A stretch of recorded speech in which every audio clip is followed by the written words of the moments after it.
before I get started, how cool was that intro to this video? Just a big shout out to my friend Amir. I'll put his Instagram here or whatever, so you can go check out his work. You know, it's always cool when people help you without, you know, wanting anything. So that's really cool. But down to today, we're going to talk about the 2020.5 FC450 ROCKSTAR Edition. And the reason why I'm doing this is because when I was shopping for the bike, I couldn't really find any personal videos of people. It was mainly just, you know, tests from, you know, like MXA and Dirt Bike Magazine and stuff like that. So I just thought it would be cool for, if anybody else is shopping for the bike, I can give you a few like personal opinions about the bike, things I like, things I don't like, parts that I'm going to be putting onto the bike just to make it more comfortable. Also because I've come off a Japanese bike. I rode a Honda for 5 years. So also what the switch is like from that to this. And then I'll also go through all the different points of this bike that are different to the stock FC450. And even I know the differences to the KTM 450 ROCKSTAR Edition. So yeah, we'll go through those parts and let me know what you guys think. Alright, so we're just going to start with a quick walk around. And just so you can see all the different little bits that they've put on these ROCKSTAR editions.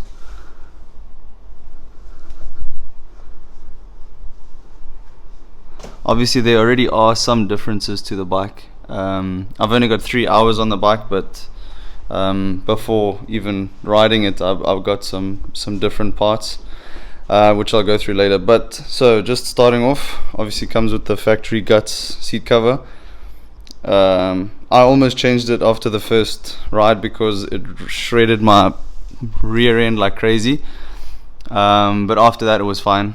So that's a really nice grippy seat cover. It comes with the factory graphics, but they're only molded in on the shrouds and the sides and the rear fender. On the front it's just the regular graphic.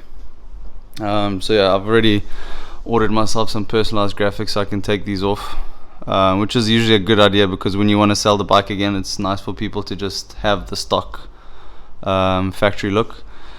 Engine wise, it's exactly the same as the stock bike.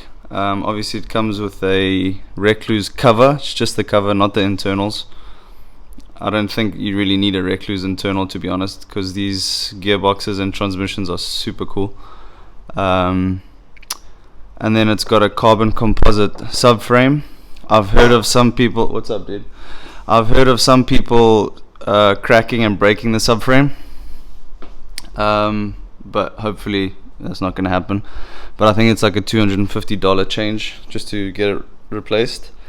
Comes stock with the FMF 4.1 titanium. You can see that beautiful blue purple there. I'm not a big fan of the shape of the header. It kind of looks like an organ or a bladder or something. So probably in a couple months I'll get the FMF header. As far as the wheels, these are not stock. It's different to the stock wheels. These are the DID Dirt Stars with blue hubs, blue nipples. Really nice finish. This is not the stock tire that it comes on. We ride in the desert, so we use the Michelin, like a half pedal type thing. It's my favorite tire, it lasts the longest. And yeah, I really like the finish of the plastics on these bikes. Now another cool thing, the air box, you get 2 covers. So here's the other one with the air vents. I haven't tried it yet because we ride in sand, so I don't know if it's going to be that much of a difference to risk getting a lot of sand into the airbox, so we'll see. It comes with a gold chain, which is a really nice finish, and I think it's a Pro Taper sprocket, not too sure. But yeah, the finish on these bikes are incredible. The pegs are pretty nice. I have ordered something else already though. Everything else here I haven't touched. but just the overall finish on these bikes, and just that you don't see any bolt holes and stuff, I really like that. It just makes the look really clean.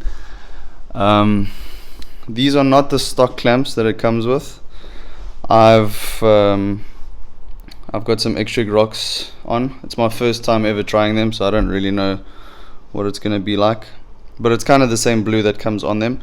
And before even riding the bike, I changed the handlebars because I had a 2016 KTM and the handlebars felt way too wide for me, and the stock width was a 811 millimeter on the Pro Tapers, so I changed to ODI McGrath, which I think is a 805 millimeter, so that just suits me a little bit better, especially coming from the Honda, which is almost the same. The Magura clutch, it's weird, only one lever flexes, the brake doesn't, but it's still really cool. The clutch on these bikes are incredible, especially coming from a Japanese bike. The Honda clutch, I'm sure all of you know, is horrendous, so coming to this has been a really nice change. The cockpit's really easy. Look at this lazy guy, thanks for the help, dude. The cockpit's pretty nice. I have hit my knees on this because it's kind of a sharp you know, angle there, so when you do hit a corner pretty hard, your inside of your knee hits this, but it's not too bad. I'd probably just have to adjust my riding style a little bit. As far as the forks, they are not the same as what you would get on the stock bike.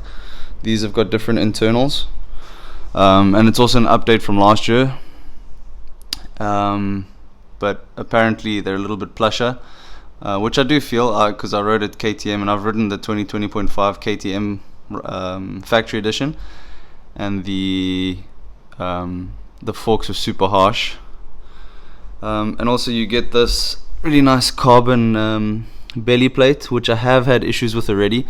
Obviously, as I mentioned, because we ride in the sand, I've gotten sand granules that get stuck on the inside there, and then it kind of eats away between the belly plate and the frame. So all I've done is I've stuck some double-sided tape on the frame, you know, where it touches the belly plate. I don't know if you can see a little bit of the tape, yeah, in there, just to stop it from damaging it.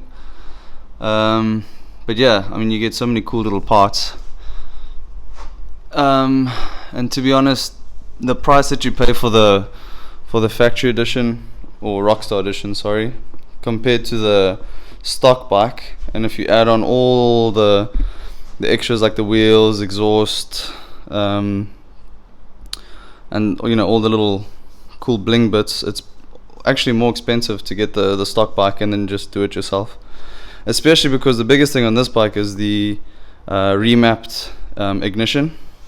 It's a lot different to the stock bike, and it's kind of like sending your ECU to twisted, or you know, getting the get ignition box. So this thing's got two maps, map 1, map 2. Map 2 is a lot more snappier and there's a lot more power, and that suits us really cool in the sand. So yeah. Alright, so moving on to the parts that I'm gonna put on and that I've already changed. Apart from the bars and the grips, obviously you get the grey ODI lock-ons, which are cool. I don't usually like lock-on grips. I like the Renthal V, like the soft waffle. But anyway, we'll give it a try. So first thing, I'm gonna put this is just an old seat bump, but I'm gonna put a seat bump on the bike because I feel like I slide off the back in the corners. And then these are pretty cool. I've never used them before. Is this the right side? Yeah. So this is a graphic protector. Is it not gonna go in now? But anyway, so it just bolts on there. You use 2 pivots, and it's got a bit of double-sided tape. So it's just to protect, because I mean, you can see I've already cut my graphic. So if you are hard on the side of your bike, this just protects it. I'm not too sure how long these are gonna last, but we'll see. But yeah, so that's what I'm gonna be putting on. It's from CMT in Italy. Pretty cool. A lot of this stuff's very expensive. Next thing for sure, this is my go-to for any bike that I get. Is the Acerbis frame guards, just because it makes it a little bit wider and it just makes the look way nicer. So that's gonna be a nice little addition. Makes it wider so you can grip with your legs easier, because I really enjoy that. And then this is something that I read about before buying the bike, which I would advise you guys to get, unless your dealer was on top of things like mine was. So as you can see, it's got a KTM slave cylinder for the clutch, which is not obviously supposed to come on this bike because it's a Magura. It's got a Magura clutch. The problem is, the stock one on the Huskies, the seal is too thin, or the pin on the inside is too sharp, and it pierces the seal, and then all your clutch fluid just goes into your engine, which is not great obviously, but then you also lose your clutch. So I mean, it can happen anywhere from 1 hour to 30 hours. So before even picking up the bike, I ordered a Recluse slave cylinder assembly, super clean. I'm probably going to install it anyway, just because I already bought it. So but yeah, Kate, when I bought it, the dealer just swapped this out immediately before even me taking it away. So that's one thing for you guys to just check out. And yeah, that's all else that I'm gonna do.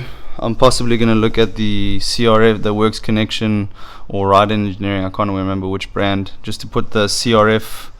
They put a CRF axle block in, so it's not fixed. So that just gives the rear end a bit of a freer feel. I struggle with the back end of this bike. I always feel like I'm sliding off the back, so I might just go up 2 spring rates instead of 1. And as far as the suspension setup goes, I wasn't too happy when I started riding the bike. I thought I'd made a big mistake coming off the Honda with the KYB A kit. So for me, the changes were really scary. I thought I'd made a huge mistake considering how comfortable I was on the Honda. But then I just kind of took a break, sat by the car at the track, and just kind of went through some different design ideas from the guys online, like Chris Kiefer and stuff like that. He's a really he's got a lot of information about these bikes. Changed some settings, made sure I double checked my air pressure, because that's a big thing on these bikes with the air forks. So if you stay on top of that, you should have consistent feeling, especially if you live in an area with a lot of heat. I think the pressure fluctuates, so that'll obviously change how your forks feel. I might end up doing the KYB spring kit conversion, maybe. I haven't decided yet, because obviously I've just dropped a lot of money on this bike, so I don't really want to spend more. But I've read that the Enzo one in the States is pretty good feeling, so I think the KYB will be the same. And I do like spring forks. And it is tailored to this frame. It's not like it's going to be the same springs as a Japanese bike or something, because obviously the frame characteristics on these bikes are different. So yeah, hopefully can get this thing dialed in. And then back to the changes I was making. I wasn't feeling fast, I was feeling uncomfortable, but then when I checked my lap times, I actually did the same fastest lap time that I've done on my Honda around our local track, I did on the Husky. And that was feeling like I wasn't actually going fast, but obviously the time showed that I did. So that's pretty interesting, and hopefully when I get more comfortable on the bike, I can go even faster. So I don't think I've forgotten anything. Obviously there's a lot of small things that I didn't say, like the the controls on the handlebars and stuff like that. I don't think that's really what you guys want to hear. But if you've got any questions, feel free to just comment. I'll get back to the comments. I'll let you guys know. I can answer you whatever settings I can help with. I'm no expert.